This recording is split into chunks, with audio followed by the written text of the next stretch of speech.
Hello and welcome to Pardon the Integration, shoring up your network and security policies, a podcast where we tackle 3 top trends in the channel today. I'm your host, Ed Hannon, and my guest today is Shane Cooper, Manager, Sales Engineering with Webroot. With 25 years experience as a technical sales leader, Shane's approach is to solve problems by bringing value and insight to the discussion. As a communicator, Shane's relationship with customers ensures that everyone is on the same page, working together and fully aligned in solving complex technical issues. As a technical sales professional, Shane has successfully worked with MSP partners, channel partners, and various customers through the years to ensure the technology he represents solves a problem and ensures their ongoing success. Shane, thanks so much for being here. No worry, my pleasure. Excellent. Now, let's get down to it. So today, Shane and I are going to be discussing shoring up your network and security policies. And the way the show works is we have 3 topics we'll be discussing throughout the broadcast. And we have 3 minutes to talk about each. Topic 1 is enforce strict password policies.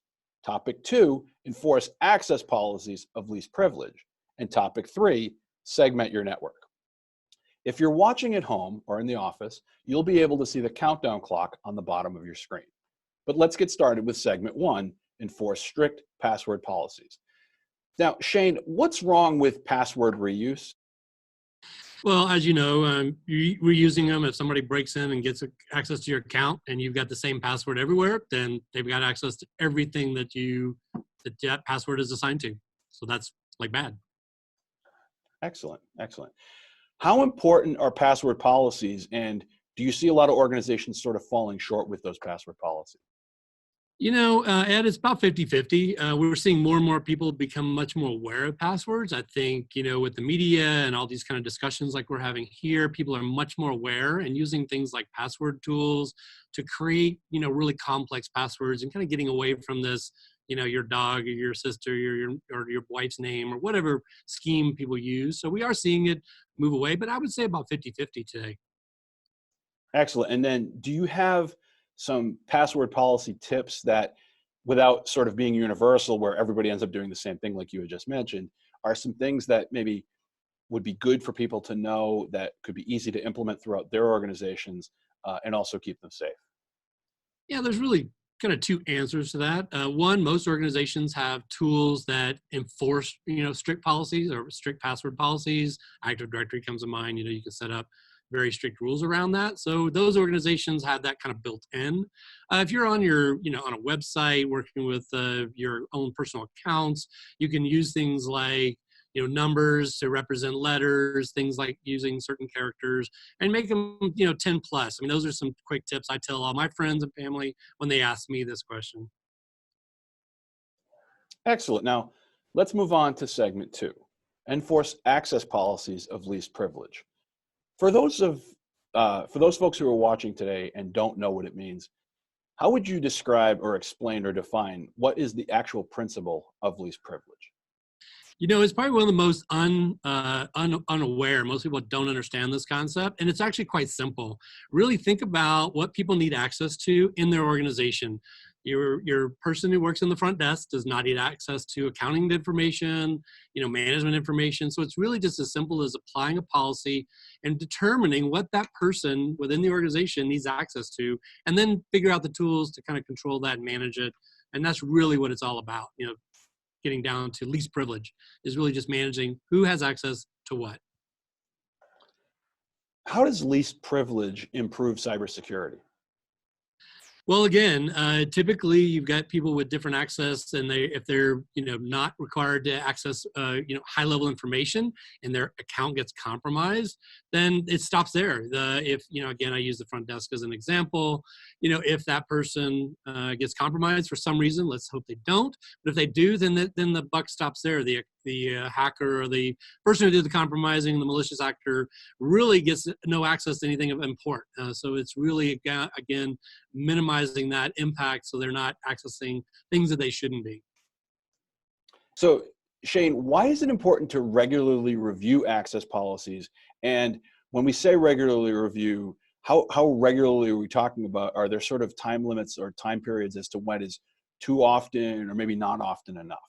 one of the big issues is, we get down and dirty every day. The IT guy gets pressured to do something. He fixes something up really quick, gives somebody too much access, and then forgets to revert their access. So, that review on a monthly basis is probably, the most frequent, or, the more frequent, the better.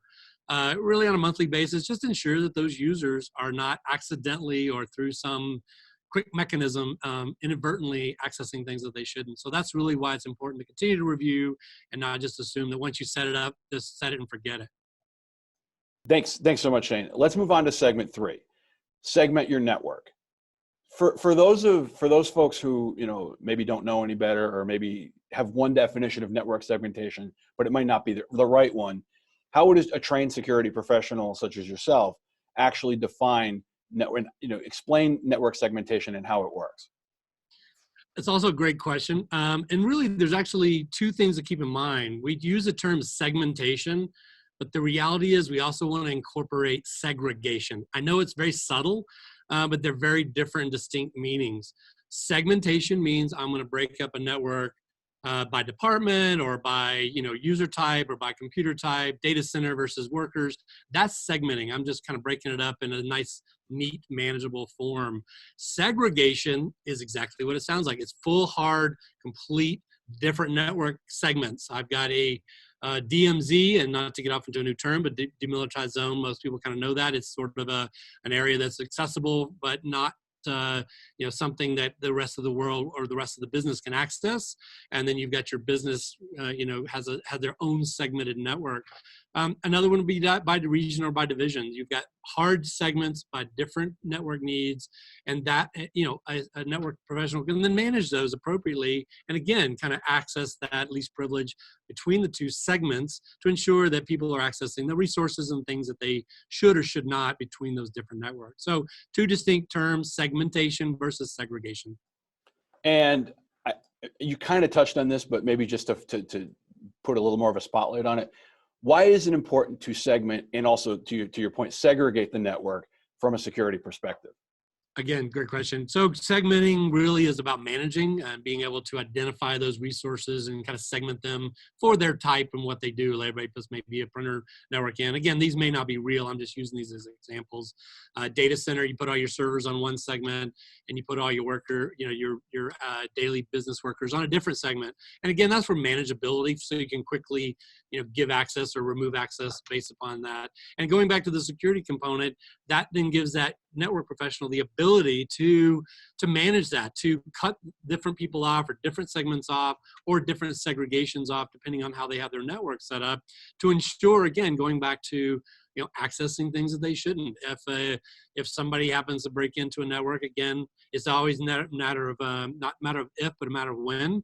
And so if that happens, and when that happens, a network professional can easily segment and break off the network scheme, so they can limit access. So if everybody's on the same network, then they've got access to everything, and everything's compromised. So from a security perspective, segmenting and segregating your network gives you quick ways to limit access across your network. Excellent. And then I do want to get to this last question. I know we don't have a lot of time left, but do you have any network segmentation security tips or segregation security tips? Really, it's to look at the network devices that you use, because unfortunately, there's so much different hardware out there, and each one can do so many different things. Today's modern network schemes give you virtual LAN capability. So really look at virtual LANs. I think that gives you flexibility using the same hardware, but gives you the opportunity to segment or segregate depending on your department or your division or your region or your company's needs. So really take a look at that hardware. Cisco makes some fantastic hardware. Again, I'm not promoting it. I'm just using that as a common term. Everybody knows it. So really look at that hardware, because not every hardware component gives you those kind of cool tools for segmenting and segregating your network. Excellent. And that's all the time we have for today. So I'd like to thank Shane for being here, and let everyone know that before we go, here are 3 takeaways from today that I have from my perspective. Number 1, you must enforce strict password policies. Number 2, you must enforce the access policies of least privilege. And number 3, and perhaps the most important one, you must segment and segregate your network for maximum security. Thanks so much for watching. Once again, I'm Ed Hannon, and this is Pardon the Integration, shoring up your network and security policies.